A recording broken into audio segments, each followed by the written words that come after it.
Roberto, lo primero que queremos preguntarte con Gabriel es tu mirada de esta ciudad. Nos enseñaron de chiquito con características tan especiales, esa picada maestra, esa calle larga, única en el mundo. Trajo más dolores de cabeza que alegrías, pero en definitiva acá estamos, 101 años. Capicúa. Ajá.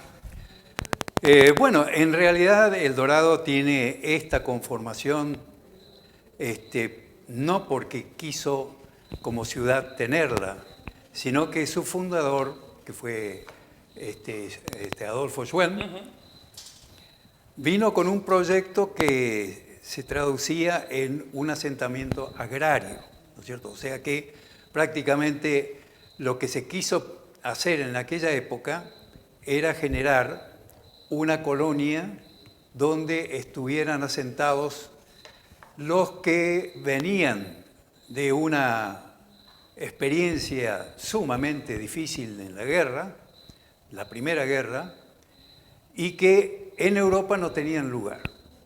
Era un negocio también, obviamente no olvidemos esa parte, ¿no es cierto? O sea que Schwelm tenía una visión en donde procuraba a través de esa colonia de generar un desarrollo y simultáneamente hacer su propio negocio, como todos nosotros.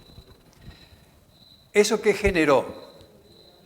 Generó de alguna manera que se distribuyera a lo largo de esa picada maestra que todos la transitamos día a día, ¿no? A cada kilómetro una calle transversal, ¿no? Y divisiones de los lotes. Esa primera etapa se podría llamar fundacional y se mantuvo hasta la década del 40, principio de la década del 40. O sea que la parte administrativa estaba asentada en el puerto, ¿no? Estaba asentada en el puerto y permitía que la administración y la venta de lotes, que era lo más importante, se generara en esa empresa colonizadora del Dorado, creo que se llamaba, y todo pasaba por el puerto. O sea que el puerto daba la bienvenida a las personas que venían y Sí. de ahí se generaba el desarrollo, o sea que cada uno venía pensando en amoldarse a lo que se le proponía. Yo hoy cuando venía acá al canal, estaba pensando, yo digo, con este calor, los gringos que venían ahí, lo que debe haber sido ese sufrimiento, Sí.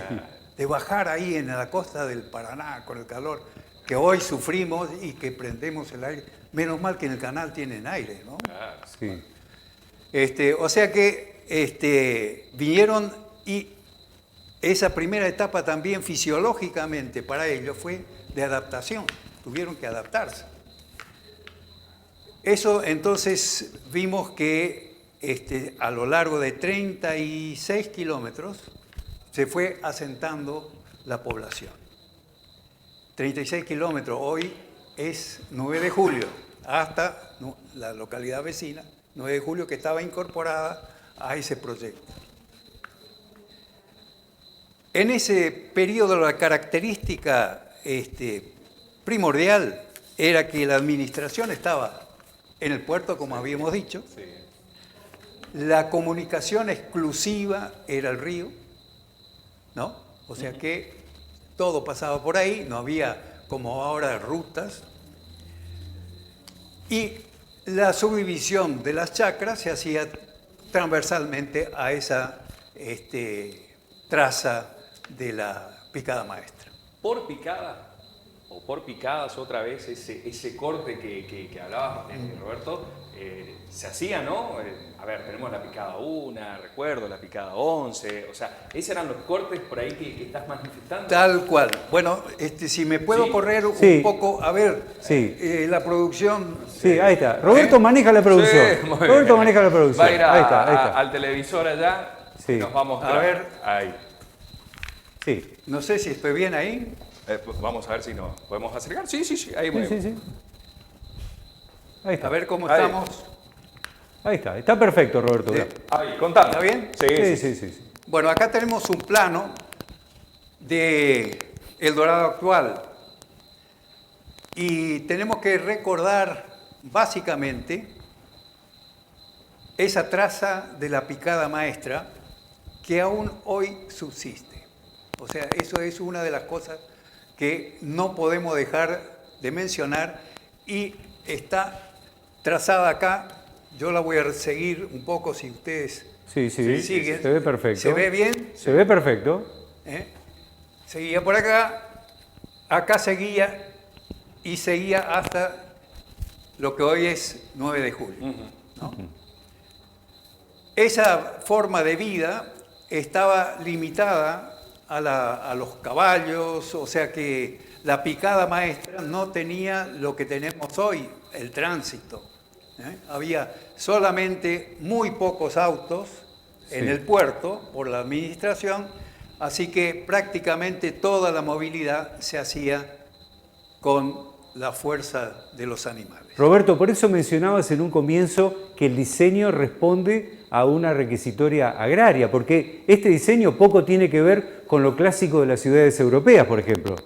Tal cual. Bueno, son otros problemas. Cada ciudad tiene un nacimiento, ¿no? Por ejemplo, París era una fortaleza, un burgo, ¿no? Que fue desarrollándose después y bueno, es París actual, pero se puede ver los orígenes. Sí. Roma lo mismo, Claro. Roma, cada ciudad tiene su origen. Uno va a Banda, por ejemplo, era el cruce de dos calles, y nosotros tenemos este origen que tenemos que preservar, tenemos que saber valorar. Así que tenemos esta traza y fíjense la particularidad. Es muy interesante esto. Este es el recorrido, lástima que no está muy claro acá. Y fíjense cómo se llega acá al kilómetro 5 y de pronto hace una curva extraña, da la vuelta y va siguiendo. ¿Por qué hace este trabajo? ¿Por qué? En aquel tiempo no había máquinas, no había topadoras, no había... Entonces seguramente, y eso es un poco off the record, no lo voy a decir como que fuera la verdad, seguramente Schwelma sentado aquí dice, bueno, sáqueme la picada maestra hacia el fondo. Entonces alguno habrá venido hasta acá y dice, bueno, acá hay un cerro, Claro, faldéenlo, vayan y hagan la curva. O sea que prácticamente vemos que esta conformación tan irregular cruza todo lo que es casi cartesiano, ¿no? Que vino después. Otra cosa importante es, fíjense los kilómetros. Acá quedan algunas trazas. Este plano no es el mejor, ¿no? Pero los muchachos se esforzaron en traerme algo. Sí, lo terminaron de dibujar hace un rato. No lo toque porque está la tinta fresca todavía. Bueno, están perdonados. Bueno. Entonces, cada uno de estos representa un kilómetro, lo que vemos acá, que permitía también un cruce de esta picada maestra. Sí. Bueno, llegamos entonces, ¿y qué hacía la gente? ¿Cómo se movía? Habíamos dicho adaptarse, sí. ¿no? Y cada uno empezó a construir su casita de madera, su asentamiento, conocer, porque todos estos europeos no sabían ni siquiera de qué se trataba una mandioca, qué era un maíz, cómo se plantaba, cómo se cosechaba. En el otro periodo que podemos distinguir, que se inicia a principios de los 40, aparece ya una idea, porque la cooperativa agrícola se fundó a mediados del 30, ¿no? Más o menos. Como una defensa un poco de los precios, de todo, porque todo salía por el puerto, o había de alguna manera un condicionamiento económico muy fuerte, Sí. ¿cierto? Respecto a la posibilidad de negociar o se tenía que traer su producto y acá se administraba todo. Ellos se crearon este poblador DIM y un conjunto, crearon la cooperativa agrícola y eso empezó a funcionar rápidamente. Era una rueda que permitía que en la década del 40, en donde ya vinieron de Buenos Aires a preguntarse, si ustedes quieren interrumpir... No. No, Lo estamos escuchando. No, lo escuchamos, Roberto. Sí. Venían de Buenos Aires porque esa colonia era muy próspera. Ya se veía lo que después, en la década del 40, era lo que la cooperativa se transformó en la segunda cooperativa agrícola con más movimiento económico del país. Eso dato, nunca se puede dejar de mencionar. Entonces, ya empezaba a trabajarse en distintas actividades, en la hierba, en los productos agrícolas, en fin. Y llegamos a la década del 40, donde empieza a haber un interés por parte de la provincia también de generar una estructura vial. Se ve que me están llamando. Lo están viendo por la televisión, Roberto. Bueno, De hecho, hay mucha gente bueno, que... díganle a ustedes que suspendan eso porque molesta. Sí. Por favor, dejen al arquitecto. Claro. Sí, después voy a ir a cumplir. Tranquilo. Recibiendo mensajes. Sí, sin Bueno, parar. Entonces, por un lado, la provincia o la nación empezó a abrir lo que era la primera traza de la Ruta 12. Esa Ruta 12 interesó en el kilómetro 9, ¿no? Recorrió un tramo del kilómetro 9, 10 y 11 y después siguió lo que conocemos hoy por la calle Los Cedros. ¿Qué generó eso? Junto con eso, casi en la forma inmediata, aparece el proyecto del Banco Nación. Casi inmediatamente también, junto con la traza de la nueva ruta, el ACA. Y obviamente los de la cooperativa no podían estar lejos de eso y se asentaron ahí y generaron una gran tensión. No solamente eso, que después hubo una donación, ¿no es cierto?, de un edificio para el correo por parte de un vecino conocido, Lobe, que generó de pronto una gran tensión entre los dos puntos. De más está decir quién ganó esa tensión. No hay ganancia. En ese primer periodo no hay ganancia porque todavía se seguía, porque la traza era camino de tierra. Claro.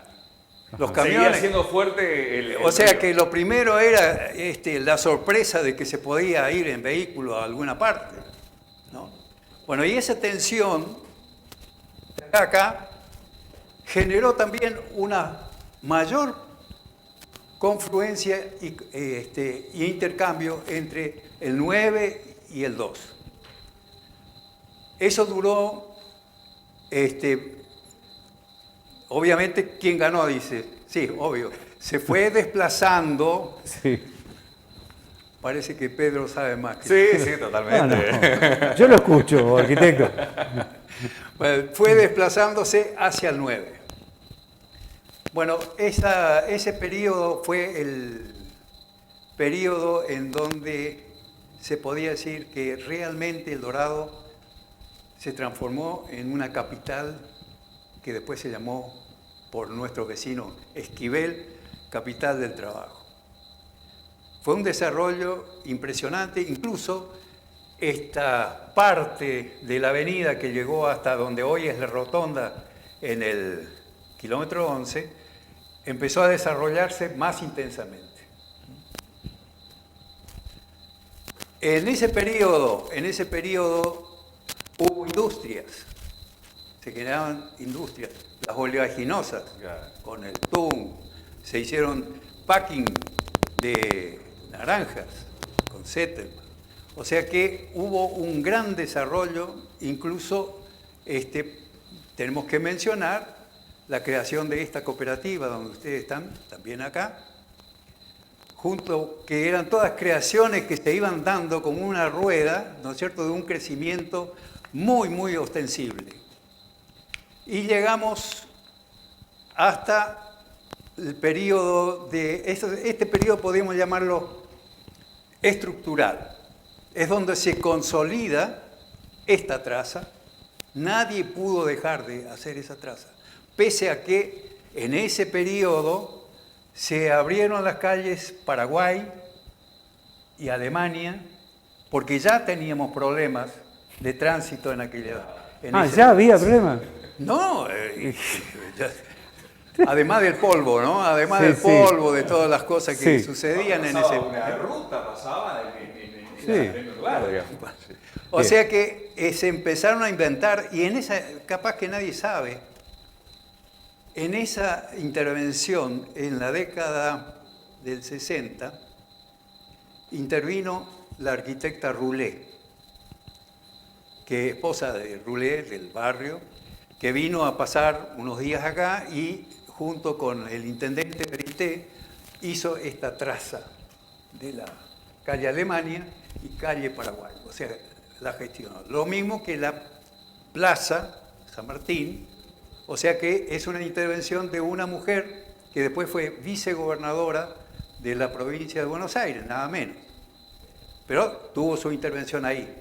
Estaba el plan Urbis en Posadas, ¿no? El plan Urbis que quería modificar toda la ciudad, porque era la época donde se hacían los grandes proyectos de Brasilia, ¿no? O sea que había una movida muy importante en aquella época. Esto permitió, bueno, llegado al caso de que esto se desarrolló así, y tenemos que hablar de una tercera etapa. La tercera etapa es la que se inicia más o menos en el 70, 72, podríamos llamar, con la apertura de la nueva traza de la Ruta 12. Eso, de alguna manera, había un espacio bastante vacío en este lugar, ¿no? No había mucha construcción porque estaba al polo oeste, y se trazó esto en el centro. Eso generó, de alguna manera, siempre un este y un oeste. 70 nos dijo, ¿no? 70, 72 se abrió la traza, ¿no? Más o menos hasta acá. Llegó hasta acá el asfalto, después siguió más adelante. Siempre hay un norte. En este caso había un este y un oeste. Ya andamos medio perdidos ahí. Tal cual. A veces uno pierde un poco la orientación.